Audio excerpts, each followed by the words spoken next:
The first time I noticed it, I thought I was imagining things.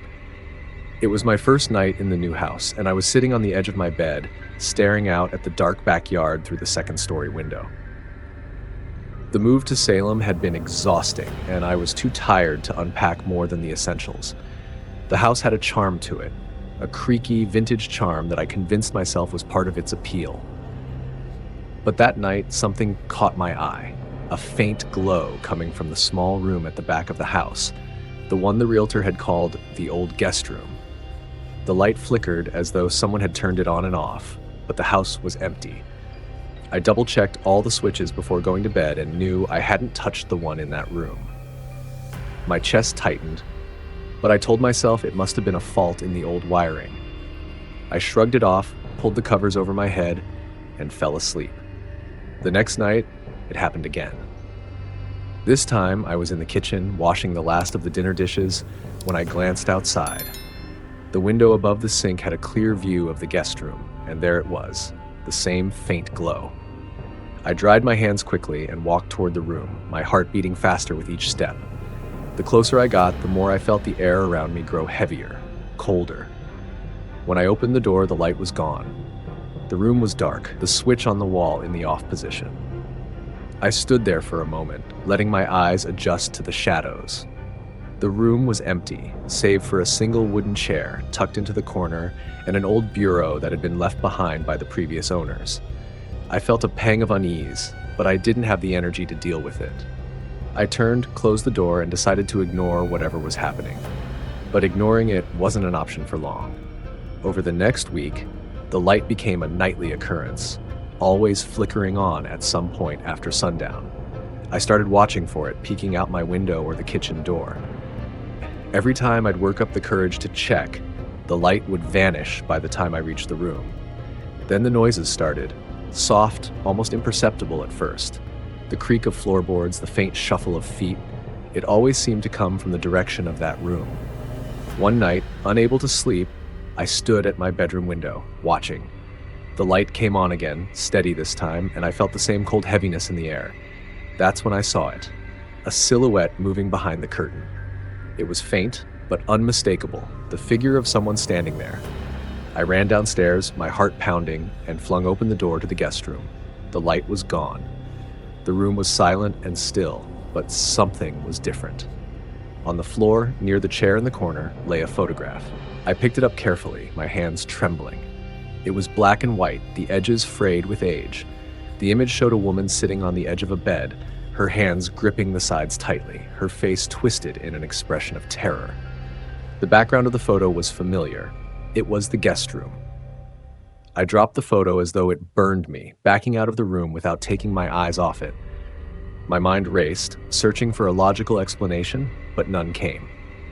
The house was empty when I moved in, the furniture sparse and impersonal. There shouldn't have been anything like this left behind. As I closed the door, a thought crept into my mind, uninvited and chilling. Maybe the house wasn't as empty as I thought. I couldn't stop thinking about the photograph. I spent the entire next day trying to distract myself, organizing boxes, unpacking clothes, and forcing myself to keep moving. But every time I paused, the image of the terrified woman flashed in my mind, the way her hands gripped the bed, the unmistakable fear in her eyes. And worse, I couldn't shake the familiarity of the room in the background. It was my guest room. By the time night fell, my nerves were shot. I told myself not to look out the window, not to think about the light. But as soon as the sun dipped below the horizon, I found myself at the window again, peering out at the guest room. At first, the house was dark, peaceful even. I exhaled, letting some of the tension leave my shoulders. Maybe it was over. Then, at exactly 10:07 p.m., the light flickered on. I froze, staring at the window, waiting to see if the silhouette would appear again. My breath caught in my throat when it did. The same vague outline of a figure, unmoving, backlit by the warm glow of the overhead light. This time, though, it felt different. The figure wasn't just standing there, it was facing the window, facing me. I stumbled back, my pulse racing. The rational part of me wanted to believe it was a trick of the light or my overactive imagination. But the part of me that had seen that photograph, that had felt the cold air in that room, knew better. Grabbing a flashlight, I made my way downstairs, trying to muster every ounce of courage I had.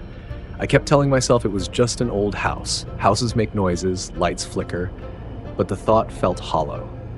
The air in the hallway leading to the guest room was colder than the rest of the house, and with every step I took, the chill seemed to seep deeper into my bones. I stopped in front of the door. It was slightly ajar, the faintest sliver of light spilling out into the dark hallway. My hand trembled as I pushed it open. The room was empty. Again. The light clicked off on its own as I stepped inside, plunging the space into darkness. My flashlight flickered as I scanned the room. The chair in the corner seemed to loom larger than before, and the old bureau looked out of place, as though it had been moved slightly. On instinct, I opened one of its drawers. Inside were more photographs. Dozens of them, all black and white, all aged and curling at the edges. My hands trembled as I shuffled through them. Each one depicted different women in various states of terror, some crying, some screaming, others staring blankly as though resigned to their fate. The backdrop was always the same, the guest room. I dropped the photos and stumbled back, the sound of them scattering across the floor, breaking the oppressive silence. My flashlight dimmed again, and for a moment, I thought I saw something in the corner of the room, a shape, indistinct, shifting in the shadows. I pointed the flashlight toward it, but it was gone. I didn't sleep that night. I stayed in the living room with every light in the house on, my mind racing with questions. Who were those women? What had happened to them? And why was this house filled with their memories? The next morning, I decided to dig deeper. I started with the public library, combing through old property records and archives. The house had been built in 1925 by a man named Edgar Holloway. It was originally a boarding house, renting rooms to single women who worked in the nearby textile mills. At first, the records were unremarkable: tenancy agreements, maintenance logs. But then I found a newspaper article from 1946 that made my stomach turn. It was a story about a young woman named Lila Hayes who had gone missing while living at the house. She was last seen entering her room, the guest room, and never came out. The article mentioned the peculiar circumstances surrounding her disappearance. No signs of forced entry, no evidence of a struggle. Just gone. My stomach twisted as I read. Lila wasn't the only one. Over the years, several other women had disappeared under similar circumstances, all residents of the same room. The house's reputation had grown darker with each incident, eventually driving away tenants and leaving the property abandoned. But there was one final detail that chilled me to the core. The article ended with a quote from a former tenant who had moved out just before Lila's disappearance. She described hearing footsteps at night, lights flickering in empty rooms, and a sensation of being watched. The final line of the article burned itself into my memory. They say the house never forgets. That night, the light came on earlier than ever. This time, I didn't hesitate. I grabbed the flashlight and the old photograph from my desk and marched to the guest room, determined to end whatever this was. As I stepped inside, the door slammed shut behind me. The door slammed shut behind me with a force that rattled the walls. I spun around, heart pounding, and grabbed for the doorknob, but it wouldn't budge. The room plunged into an unnatural silence, broken only by the faint hum of electricity from the overhead light. I turned back toward the room, the flashlight trembling in my hand. The photographs I had dropped the night before were scattered across the floor, but now they seemed to be arranged in a deliberate pattern. At the center of the arrangement was the chair. It wasn't in the corner anymore. It was positioned directly in the middle of the room, facing me. The air was heavy, cold enough to sting my skin. I could feel it pressing against me, filling my lungs with each shaky breath. The bureau drawers began to rattle, and the overhead light flickered violently, casting jagged shadows on the walls. Then I heard it. Footsteps. They weren't loud, but they were deliberate, slow, and they circled the room. I couldn't see anything, but I knew I wasn't alone. The photographs on the floor began to shift, sliding across the hardwood as if being moved by unseen hands. They formed a trail leading to the bureau. Something compelled me to follow. My legs felt leaden, every step a struggle, but I reached the bureau and opened the top drawer. Inside was a small, leather-bound diary, its cover cracked and faded with age. I picked it up, my fingers numb from the cold, and opened it to the first page. The handwriting was neat, almost meticulous. Edgar Holloway, 1944. My breath caught as I skimmed the first entry. Edgar's words started innocently enough, describing the house and his pride in running a boarding home. But as the entries progressed, his tone grew darker. He wrote about his guests, how they were ungrateful, how they didn't appreciate him or his generosity. He detailed arguments, moments of anger, and then, chillingly, their disappearances. "They leave me no choice," one entry read. "If they can't stay, then they must remain. The house will keep them for me." My hands shook as I flipped through the pages, each more horrifying than the last. Edgar described how he would lure the women to the guest room, how he would prepare them, though he never explicitly wrote what that meant. The final entry was dated October 18th, 1946, the night Lila Hayes disappeared. "Lila tried to leave tonight, but the house doesn't forget, and neither do I. She's with the others now, just as she should be." The light above me buzzed and then went out completely, plunging the room into darkness. I fumbled for the flashlight, its weak beam barely cutting through the oppressive black. The footsteps started again, louder this time, closer. "Who's there?" I whispered, though I already knew. The answer came not in words, but in presence. The air grew impossibly cold, and a figure began to materialize in the corner of the room where the chair had once been. It was Edgar, or what was left of him. His form was shadowy, indistinct, but his eyes burned with a fierce, unnatural light. "You shouldn't have come here," the figure said, its voice low and resonant, echoing off the walls. I backed away, clutching the diary to my chest. "What do you want?"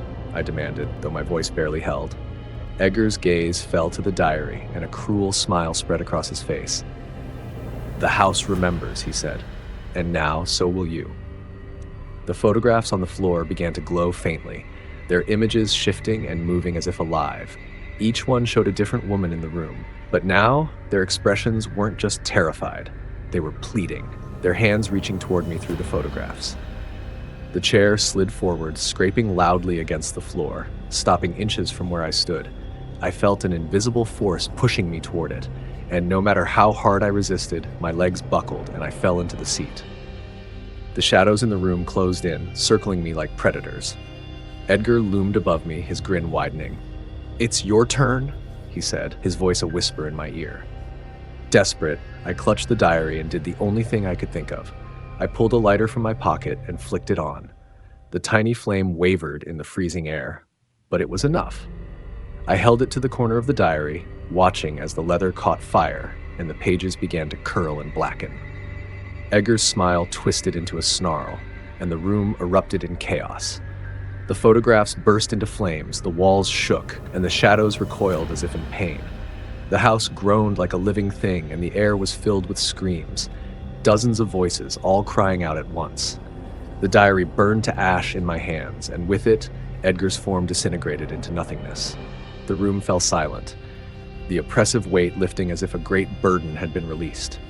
When I finally opened the door and stepped into the hallway, the house felt different, lighter. I didn't wait to find out if the peace would last. I packed my belongings that same night and drove away, leaving the house and its horrors behind. But a week later, as I unpacked in my new apartment, I found something that stopped me cold. Tucked into the bottom of a box was a single photograph of me sitting in the guest room chair, my face twisted in terror.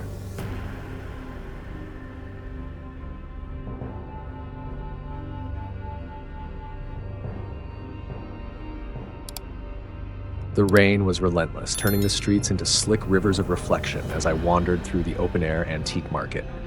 I wasn't looking for anything in particular, just hoping to stumble upon something that might ignite a spark of inspiration. Months of staring at blank canvases in my dimly lit studio had left me hollow, my creativity drained. The idea of picking up a brush again felt distant, almost absurd. I was about to leave when I saw it. Leaning against a weathered wooden crate was a painting.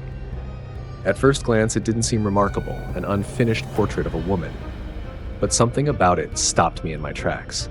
Her face was half-formed, one side finely detailed with striking features, the other a vague blur of brushstrokes.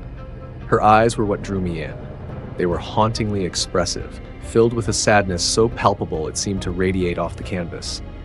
"How much for this?" I asked the vendor, a man hunched beneath a tattered umbrella. He barely glanced at the painting. "Take it," he said gruffly. "No charge. Just get it out of here." I hesitated, but curiosity got the better of me. I carried the painting home through the rain, shielding it with my coat.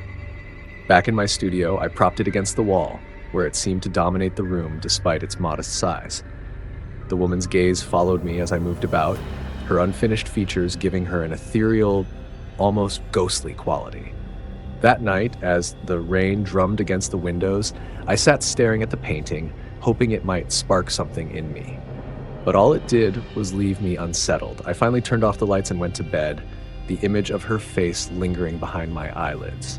When I woke the next morning, something was different. The painting had changed. The details on the completed side of her face were sharper, the shading deeper, as though someone had added new strokes in the night. Her expression had shifted too, still sad, but now tinged with a hint of desperation. I stood there, staring at it, my mind racing for an explanation. I hadn't touched it. No one else had been in the studio. I convinced myself it was my imagination, that I'd simply never looked at it closely enough. But the unease stayed with me. The rest of the day was a haze. I tried to focus on other things, but my eyes kept drifting back to the painting. By nightfall, I was exhausted and went to bed early, hoping for a better morning. The next day, it happened again. More details had appeared. Fine lines in the corners of her eyes, faint shadows under them. Her expression was even more distressed now, her gaze piercing and accusatory. It felt as though she was looking directly at me, begging me for something I couldn't understand. I stopped sleeping well after that. Every time I closed my eyes, I saw her face, her sadness, her despair. I started waking in the middle of the night, convinced I'd heard the sound of a brush against canvas, only to find the studio silent and still. And yet, every morning, the painting was different, more alive, more haunting. By the end of the week, I noticed something else, small, subtle changes that made my blood run cold. The curve of her jaw, the shape of her nose, the arch of her brow, they were beginning to resemble my own features. The realization hit me like a punch to the chest. The painting wasn't just changing, it was pulling me into it. I didn't know what to do. The logical part of me wanted to destroy it, but every time I thought about taking it down or throwing it away, a strange heaviness settled over me, like an invisible force was keeping me tethered to it. I tried to convince myself that it was just a painting, just pigment on canvas. But deep down, I knew it was something more, something I couldn't escape. I couldn't tear my eyes away from the painting. Every time I entered the studio, it felt as though the room was colder, heavier, as if the painting had begun to influence the space around it.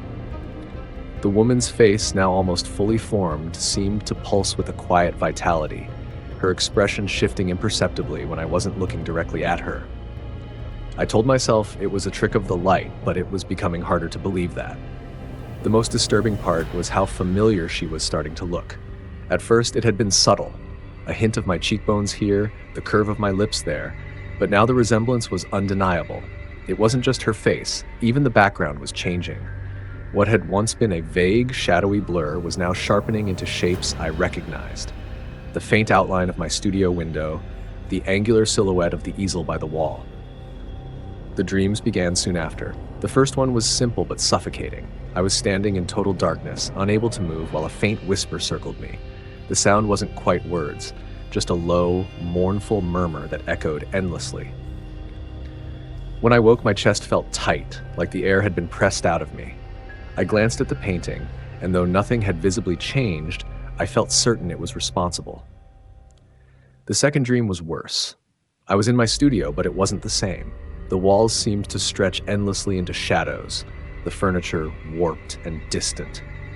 The painting hung in the center of the room, glowing faintly in the dark. The woman's eyes locked onto mine, and her mouth moved silently, forming words I couldn't hear. Her hand, still unfinished, reached out from the canvas, her fingers trembling as though she were fighting against something unseen. I woke in a sweat, my heart racing. When I looked at the painting that morning, I saw something new. The hand that had been incomplete was now nearly finished, its fingers extending outward. It mirrored exactly what I had seen in the dream. I decided I needed to do something. I couldn't keep living like this, sleeping fitfully, haunted by something I couldn't explain. I considered getting rid of the painting, but the thought of throwing it away made me nauseous. The idea of destroying it, even more so. Instead, I called the vendor from the antique market, hoping he might have answers.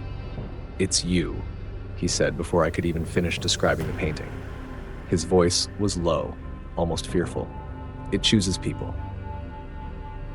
"What does that mean?" I demanded, but the line went dead. I tried calling back, but there was no answer. Frustrated, I spent hours scouring the internet for any information I could find. It wasn't easy. The painting didn't have a signature, no distinctive markings that could identify the artist. But after hours of searching, I stumbled upon something chilling. An article from the 1920s about a painter named Eleanor Grayson, infamous for her portraits of trapped souls. The article described her method. She claimed to capture not just her subjects' likenesses, but their essence, pulling their very spirit into the canvas. She disappeared mysteriously after her final work, an unfinished portrait of herself. It was said that the painting was cursed, that anyone who looked too deeply into it risked becoming part of it. I stared at the painting on my wall, my skin crawling. The resemblance between Eleanor's self-portrait and the painting in my studio was uncanny. Her eyes, her face, it was her. Or at least it had been. Now it was becoming me. That night, the dreams returned, more vivid than ever. I was no longer just standing in darkness, I was inside the painting. The background was fully formed now, a warped version of my studio, the walls closing in as the woman, my face reflected in hers, whispered softly, "Finish it." When I woke, I realized something horrifying. A brush was in my hand, my fingers were smeared with paint, and the canvas, it was complete. I stared at the painting, my breath catching in my throat. It was complete now, a perfect haunting reflection of my studio and of her. But no, it wasn't her anymore. It was me. My face stared back at me from the canvas, pale and desperate, trapped within the layers of paint. The background was unmistakable. My studio, rendered with unnerving detail from the cracked paint on the walls to the clutter of brushes on the desk. And then I saw it. In the corner of the painting, there was a second figure. Faint, shadowy, barely more than a whisper of a presence. It was standing behind the easel in the background, its shape distorted as though it had been stretched and pulled by some unseen force. My stomach turned as I realized the figure was watching me. I stumbled back from the canvas, knocking over a stack of books. The sound echoed in the silence, but the painting didn't move. The woman, my reflection, remained frozen, her eyes locked on mine, her expression pleading. But I could feel it, the invisible pull drawing me closer, as though the painting were alive, breathing, waiting. I had to destroy it. Grabbing a palette knife from my desk, I approached the canvas. My hand shook as I raised the blade, hesitating for a moment before plunging it into the painting. But the knife didn't tear through the fabric as I expected. Instead, it stopped midair, as if the canvas had become solid. I pushed harder, my heart racing, but it was no use. It was like trying to pierce a wall of stone. The studio suddenly felt colder, the air heavier. A whisper started, faint and far away, growing louder with every second. I dropped the knife, my hands trembling. The painting began to shift before my eyes. The figure in the background grew clearer, stepping forward, its features sharpening into something grotesque and inhuman. Its hand reached toward me, and the whisper turned into a low, guttural voice. "You belong here." The lights in the studio flickered and went out, plunging the room into darkness. I fumbled for the light switch, my pulse pounding in my ears, but nothing happened. The only source of light was the painting, its surface glowing faintly. The figure in the background was gone, but I could feel it. It wasn't just in the painting anymore, it was in the room with me. I ran to the far corner of the studio, pulling open a drawer to grab matches and lighter fluid. My only thought was to burn the painting, to destroy whatever this was before it consumed me completely. I poured the fluid over the canvas, the liquid dripping down its surface like tears, and struck a match. The flame caught instantly, racing up the edges of the frame. The whispers turned into screams, high-pitched, agonizing cries that filled the room. I covered my ears, backing away as the fire consumed the painting. For a moment, I thought it was over, then the screaming stopped. The fire died out as abruptly as it had started, leaving behind a pile of ash on the floor. The room fell silent, but the air was thick with the smell of burnt oil and something acrid, almost metallic. I sank to the floor, exhausted, staring at the ashes. It was gone. It had to be. I packed my belongings that night, unable to stay in the studio any longer. I left without looking back, desperate to put as much distance as possible between me and whatever that thing had been. By morning, I was on the road, my car packed to the brim, heading to a town I'd never been to, far from Portland. For weeks, I thought I was free. The dreams stopped, and for the first time in months, I slept soundly. But then, as I was unpacking boxes in my new apartment, I found it. A small framed photograph sat at the bottom of one box. My heart froze as I pulled it out. It was the painting, the same studio, the same face. But this time there was no shadow in the background. The figure in the center was me, fully, completely, trapped.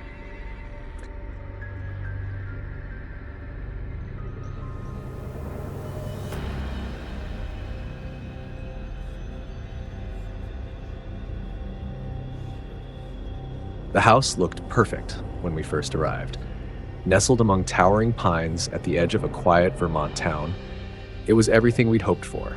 Megan and I had spent months searching for a place to start fresh, and this house, big enough for our future plans, but still cozy, seemed ideal. The realtor had called it a hidden gem with character, though we both knew those were euphemisms for old and possibly haunted. But the price was unbeatable, and neither of us believed in ghosts. At least, not then. The first couple of days were uneventful. Moving boxes, unpacking furniture, getting used to the creaky floors and drafty windows. The house had its quirks, a cold spot near the staircase, faint scuff marks on the wooden doors that didn't quite make sense, but we chalked it up to the age of the place. Megan joked about the classic horror movie setup, and we laughed it off. The first night it happened, I thought it was my imagination. I was half asleep when I heard it. 3 faint knocks at the front door. I sat up, disoriented, straining to listen. Megan was sound asleep beside me. The knocks came again, slow, deliberate. I checked the clock, 3 a.m. I crept downstairs, rubbing the sleep from my eyes, and peered through the peephole. No one was there. The porch light cast long shadows on the empty steps. A gust of wind rattled the trees outside, and I told myself it had to be the wind knocking a branch against the door. I double-checked the lock and went back to bed. The next night, the knocking came again. 3 knocks, a pause, then 3 more. Megan heard it this time and nudged me awake. "Someone's at the door," she whispered, her voice tinged with unease. I went to the door, expecting a late-night visitor or maybe a prank, but again, the porch was empty. The wind was calm, and the trees were still. Megan joined me, wrapping her robe tighter as she scanned the yard. "It's probably nothing," I said, though I didn't believe it. By the third night, the knocking had become a ritual. Always at 3 a.m., always the same pattern. Megan refused to go downstairs anymore, insisting that I check alone. Each time, the result was the same, an empty porch, no signs of anyone outside. "Maybe it's an animal," I suggested weakly, though the precision of the knocks didn't feel random. The unease began to seep into our days. Megan was quieter than usual, her nervous energy filling the house. I started waking up minutes before the knocks began, lying in bed with my heart pounding, dreading the inevitable sound. The hours between 2 and 3 a.m. felt suffocating, the air in the house heavier, colder. On the 6th night, something changed. The knocks were louder, more insistent, like someone pounding with their fists. Megan clutched my arm as we both sat up in bed. "Don't open it," she whispered. "Just don't." For the first time, I ignored the knocking. We sat in silence, barely breathing, as the pounding continued. Then it stopped. A long pause followed, and I thought it was over, until we heard it. A faint voice, low and guttural, coming from the other side of the door. "Let me in." The word sent a chill down my spine. Megan's hand tightened on my arm, her nails digging into my skin. Neither of us spoke, frozen in place, until the voice faded and the house fell silent again. The next morning, we found the first mark. A small handprint, foggy and faint, on the mirror in our bathroom. It wasn't ours. The handprint on the bathroom mirror haunted me. It was small, too small to belong to either Megan or me, and its long, thin fingers seemed unnatural, like they didn't belong to any human I could imagine. Megan tried to brush it off, scrubbing the mirror clean and muttering that it must have been smudges from moving. But we both knew better. The unease in the house had taken root, and it was growing. That night, we didn't sleep well. We lay in bed, both pretending not to notice the tension in the room as the clock inched closer to 3 a.m. The air felt heavier, colder, as though the house itself were holding its breath. When the knocks came, they were louder than ever, sharp, almost angry. I stayed in bed, my fists clenched as the sound echoed through the house. 3 knocks. A pause. 3 more. Megan squeezed her eyes shut, clutching the blanket tightly around her. I wanted to do something, anything, but what could I do? Open the door? Yell at whatever was out there? Neither seemed like a good idea. Then the voice came again, faint but clear. Let me in. It wasn't a question. It was a demand. Megan sat up, her face pale. Josh, she whispered. This isn't normal. We need to call someone. Who? I asked, my voice sharp with frustration. The police. What am I supposed to tell them? That a ghost is knocking on our door? I regretted my tone immediately, but Megan didn't respond. She just stared at the bedroom door, her eyes wide. The next morning, we found more marks. The living room window was covered in small handprints, overlapping and smeared as though dozens of hands had pressed against the glass.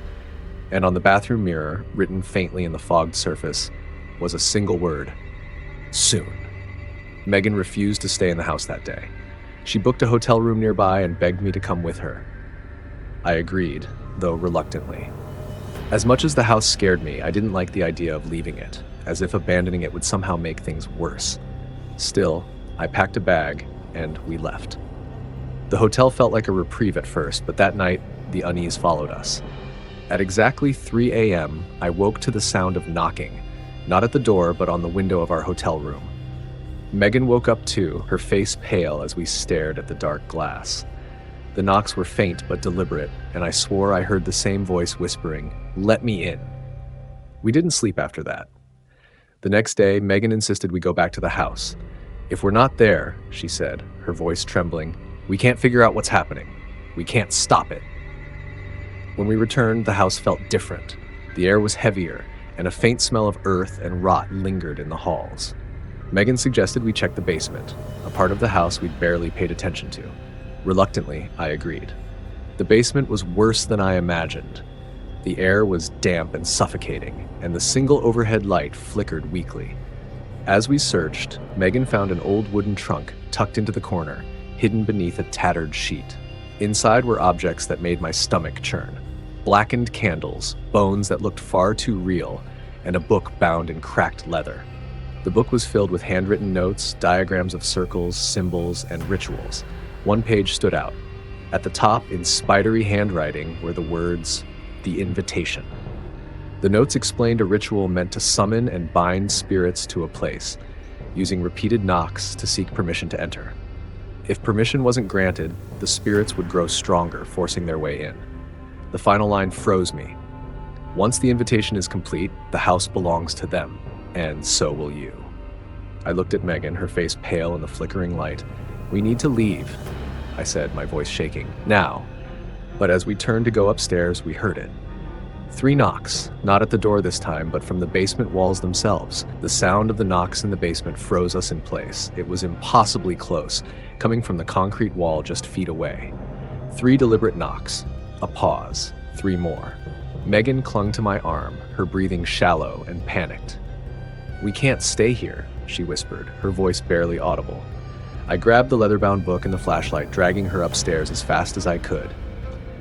The basement door slammed shut behind us without warning, the force rattling the frame. Megan cried out, and I turned to see the faint outline of handprints forming on the wooden door, smudges that moved as if something were pressing against the other side.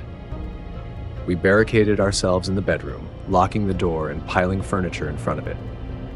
My hands were trembling as I flipped through the book, searching for something, anything that could explain how to stop this. But the more I read, the more my stomach twisted. The ritual described wasn't just about summoning spirits, it was about binding them to the house, feeding them with the fear of those who lived there.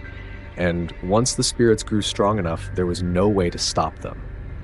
Megan pointed to the clock. It was 2:57 a.m.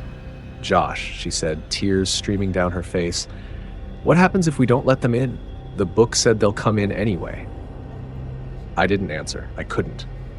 The truth was, I didn't know what was worse, opening the door or waiting for them to force their way inside. The only thing I was certain of was that the house itself was against us. It wanted us here, trapped and afraid, feeding whatever presence had been summoned. At 3 a.m. sharp, the knocking began again. This time, it came from all sides, on the bedroom door, the windows, even the walls. The sound reverberated through the room, growing louder with each knock. Then came the voice, clearer than ever before. "Let me in."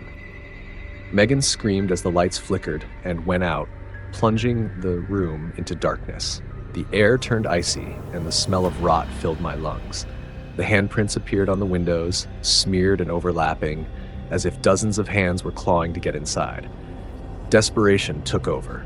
I flipped to the final pages of the book, where a crude diagram of a circle was drawn. The instructions were scrawled hastily, detailing a counter-ritual meant to sever the connection between the spirits and the house.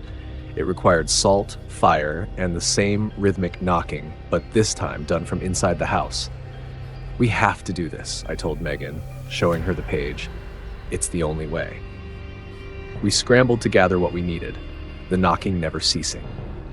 Megan found a container of salt in the kitchen while I grabbed a lighter and candles. We returned to the living room and hastily poured the salt in a circle around us, lighting the candles at each cardinal point as the book instructed. The knocking grew more violent, shaking the walls and sending picture frames crashing to the floor. The voice was louder now, a chorus of overlapping whispers and screams. "Let us in! You can't stop us!" Following the book's instructions, I began knocking on the floor in the same pattern. 3 knocks, a pause, then 3 more. The sound echoed unnaturally, as if the house itself were responding. The whispers turned into wails, and shadows began to gather in the corners of the room, taking on shapes that loomed closer with every second. "Keep going," Megan shouted, her voice breaking.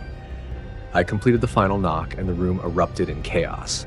The shadows shrieked, the walls groaned as if the house were alive, and the candles' flames burned impossibly bright. A deafening roar filled the air, and then, just as suddenly, everything went silent. The room was still, the air felt lighter, and the oppressive cold was gone. The handprints had vanished, and the house stood quiet for the first time in days. But something was wrong. Megan looked at me, her face pale and hollow. "Josh," she whispered, pointing to the front door. Carved into the wood, deep and deliberate, were the words, "You can't leave." We tried to escape that morning, but the door wouldn't open. Neither would the windows. It was as if the house had sealed itself shut, refusing to let us go. Days turned into weeks, and the knocking returned, fainter but persistent, as if mocking us. One night at 3 a.m., I woke to find Megan standing by the window, her hand pressed against the glass. "It's easier if we just let them in," she said, her voice eerily calm. "I'm writing this now because I know it's only a matter of time. The house has claimed us, just as the book warned. If you find this, stay away from the house. Whatever you do, don't knock, and never ever let them in."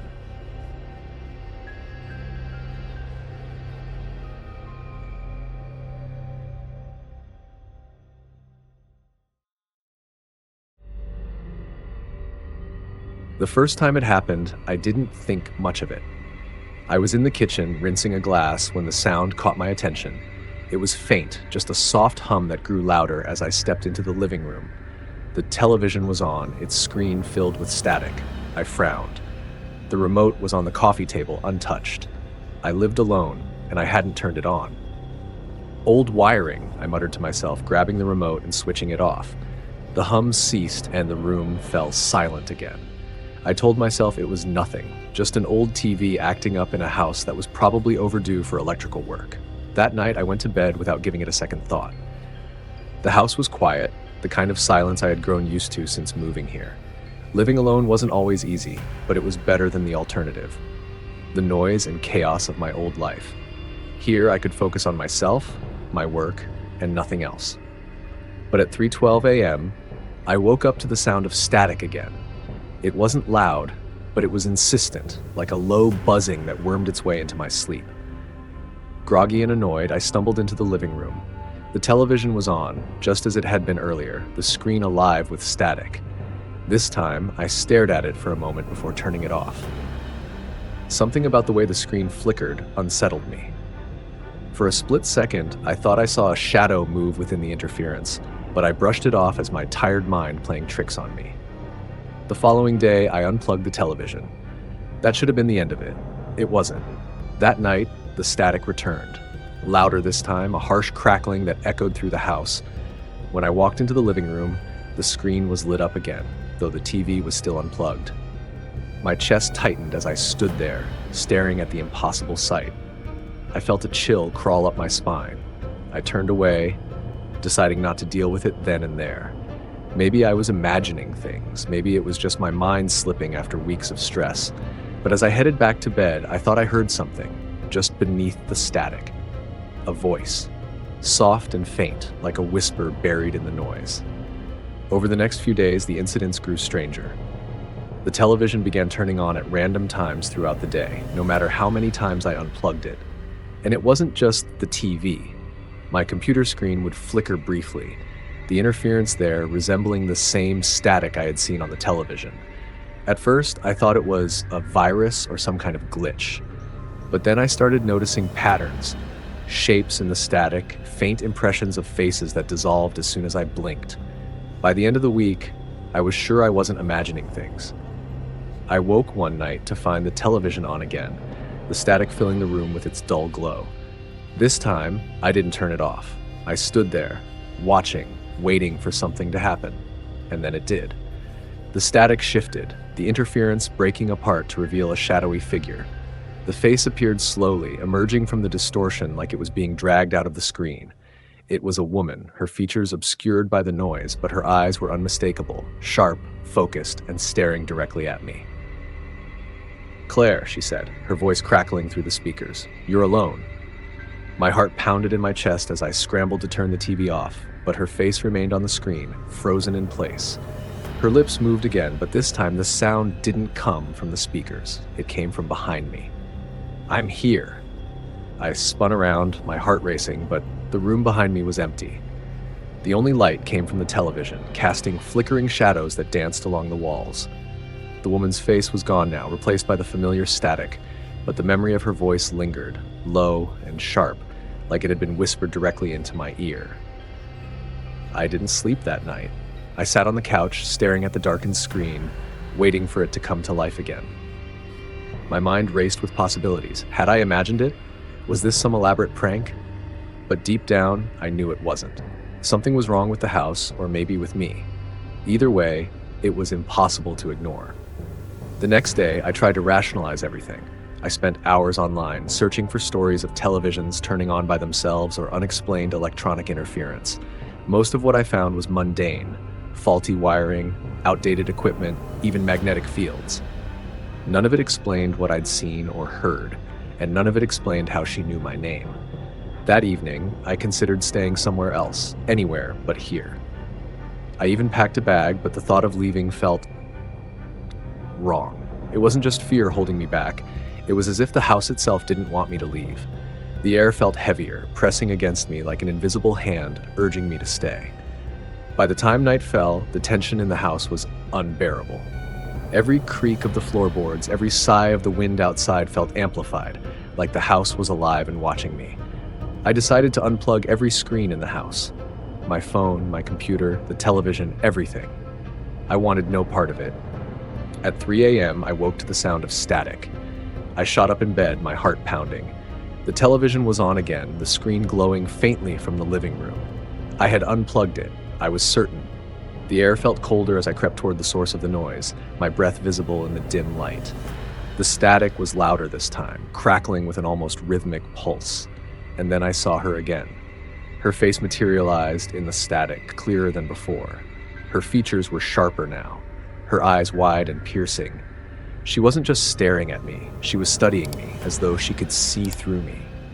Her lips moved, forming words I couldn't hear, and I felt frozen in place, unable to move. "Who are you?" I whispered, my voice trembling.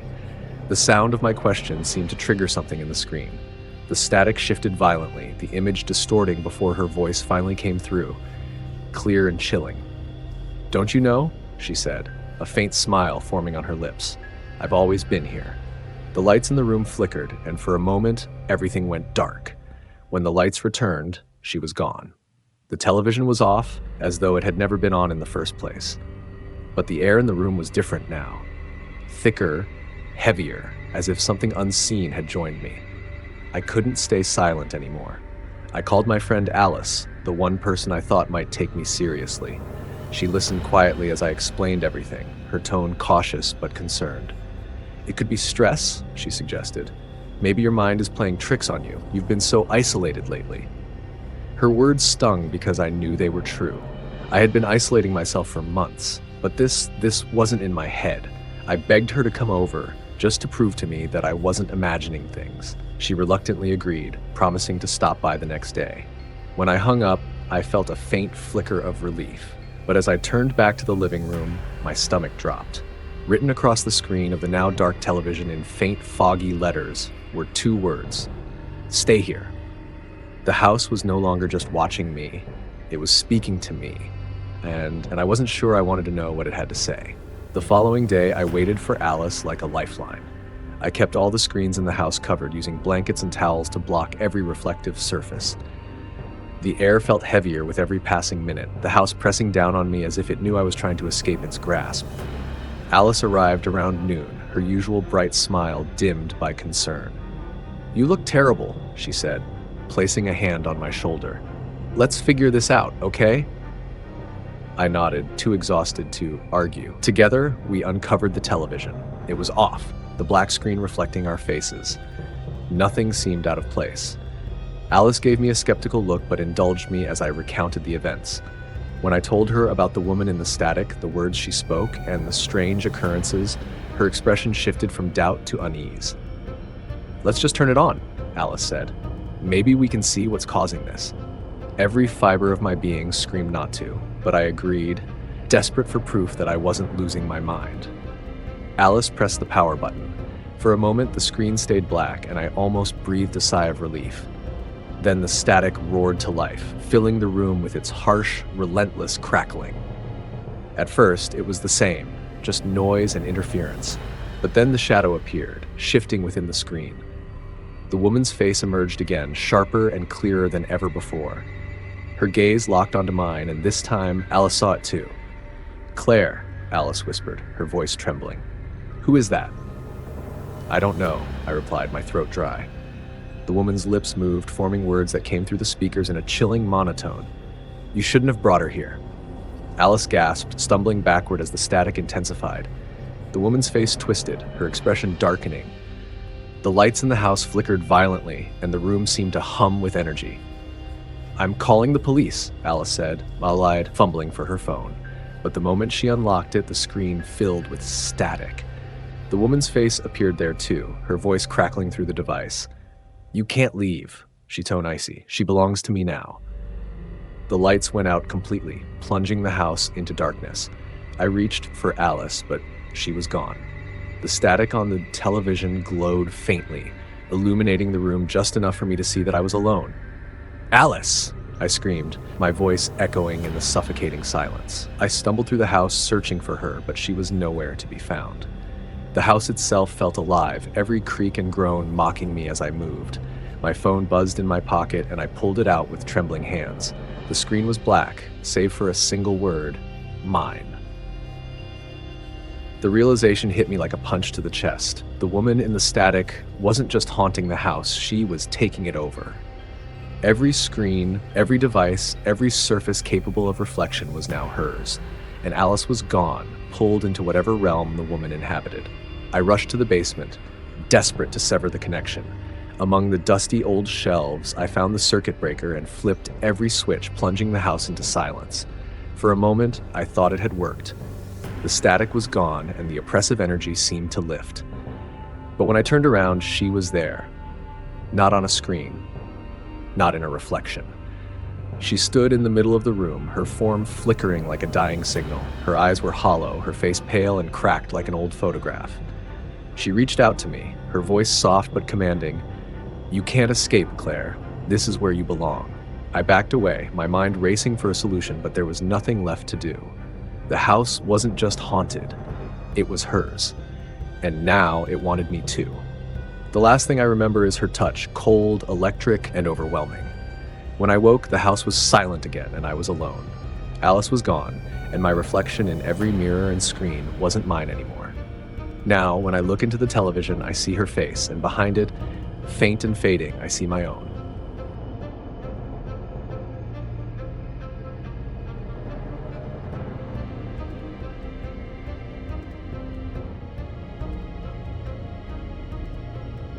The night shift always carried a peculiar quiet.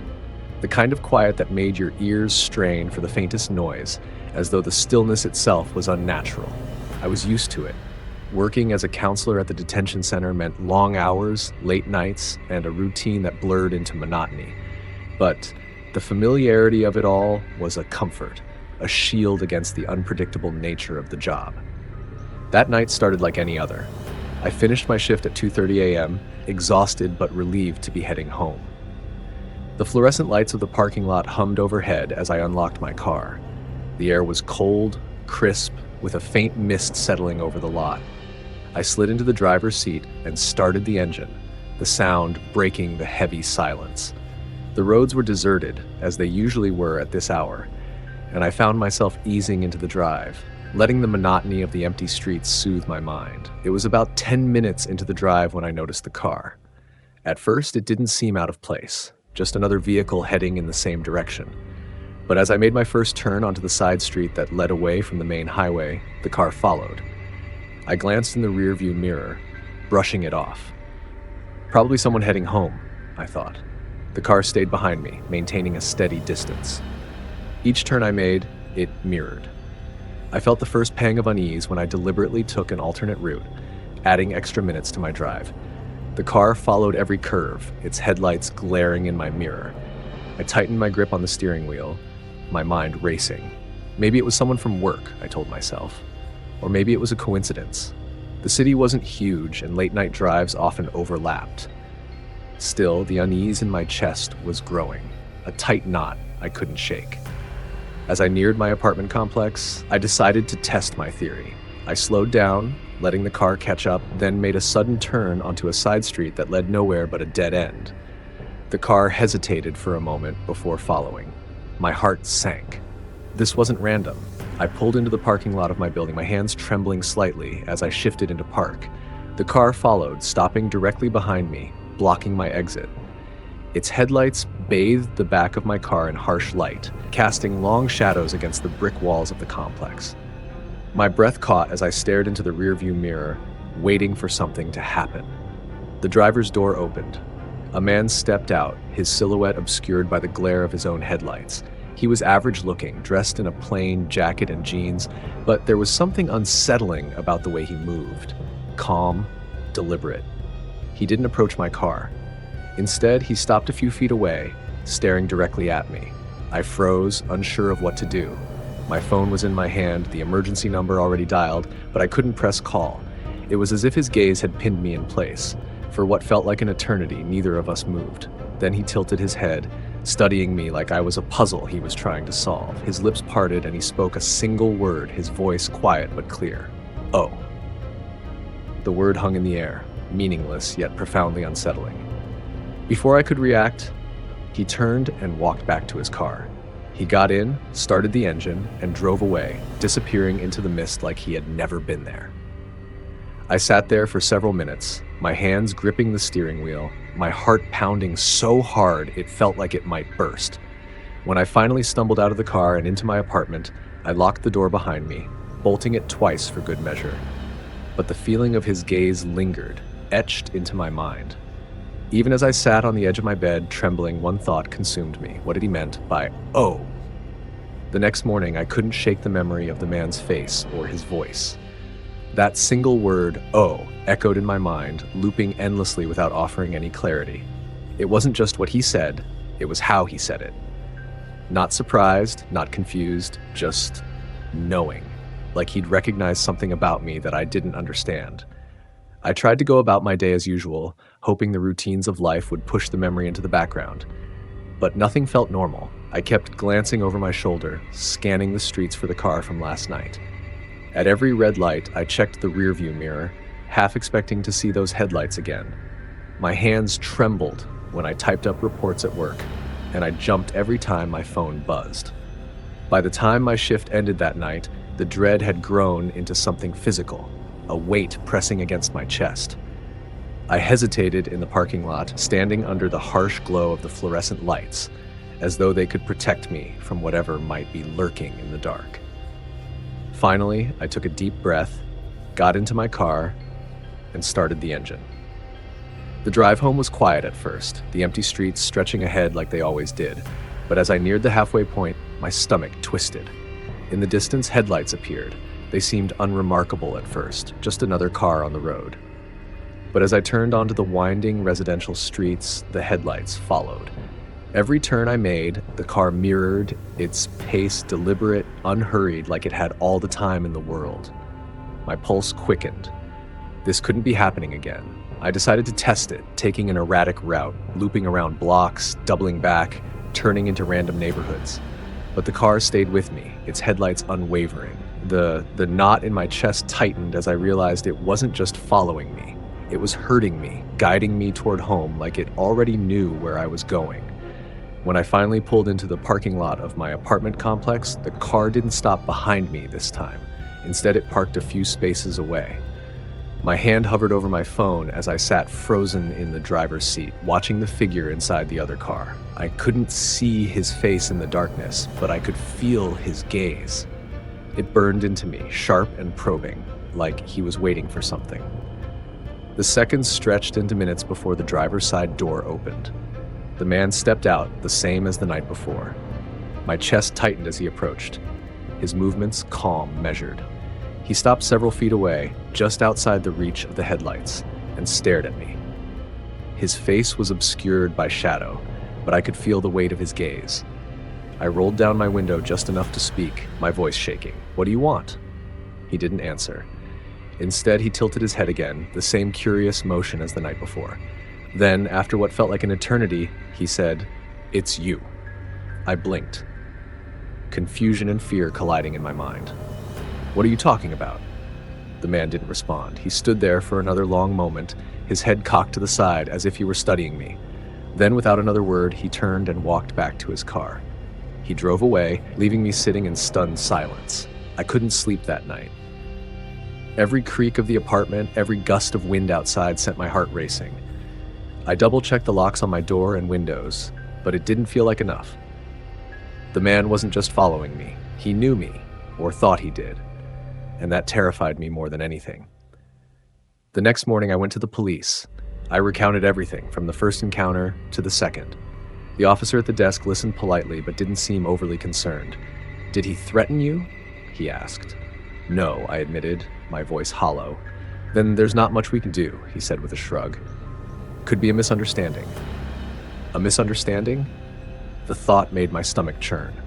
There was nothing misunderstood about the way he looked at me. As I left the station, I couldn't shake the feeling that I was on my own. That night, I spotted the car again. This time, it was parked at the far end of the street, its headlights off. I couldn't see the man, but I knew he was there, watching, waiting. The third night, I decided I wasn't going to let him win.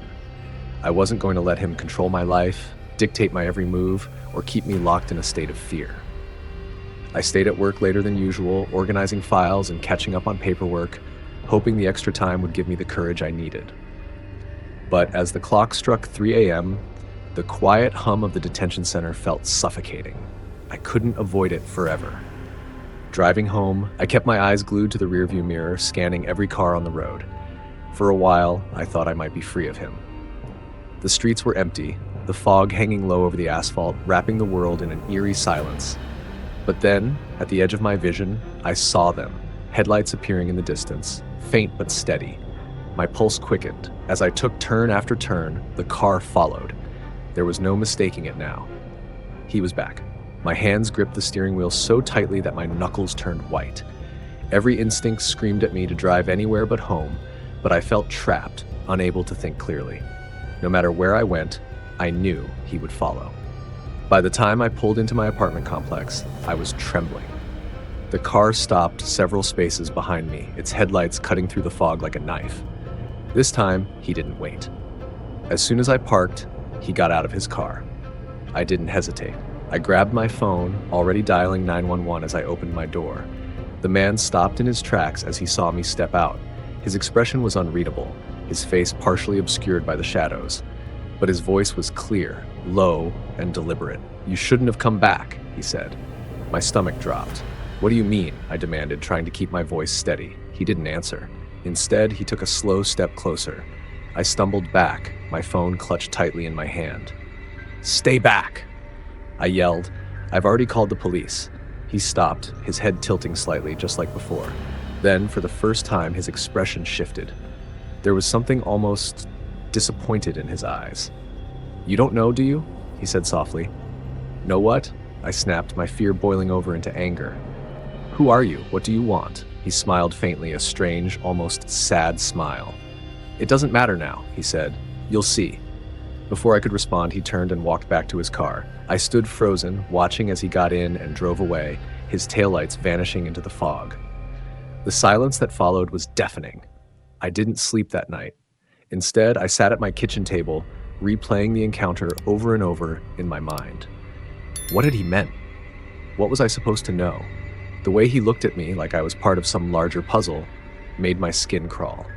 The next day, I took off work and started digging. I looked up license plate tracing services, searched local records for incidents in the area, and even combed through online forums for any mention of someone matching his description. Nothing came up. It was as though he didn't exist. But then, as I scrolled through old news archives, something caught my eye. A headline from 10 years ago, "Local woman found dead in mysterious circumstances." The photo accompanying the article showed the exterior of my apartment building. My hands shook as I read the article. The woman, a tenant in the same building, had been found locked in her apartment with no signs of forced entry. The cause of death was listed as undetermined, but neighbors had reported seeing a strange man lingering around the building in the weeks leading up to her death. The description of the man was eerily familiar: plain jacket, jeans, and intense stare. I closed my laptop, my heart racing. I couldn't shake the feeling that I was being watched. When I looked out the window, the street was empty, but the oppressive weight of his presence lingered, like he was still out there, somewhere, waiting. That night, I heard footsteps outside my door. Slow, deliberate. They stopped directly in front of my apartment. I held my breath, the silence stretching on for what felt like hours. Then, faintly, I heard his voice through the door. "You'll see." I never opened the door.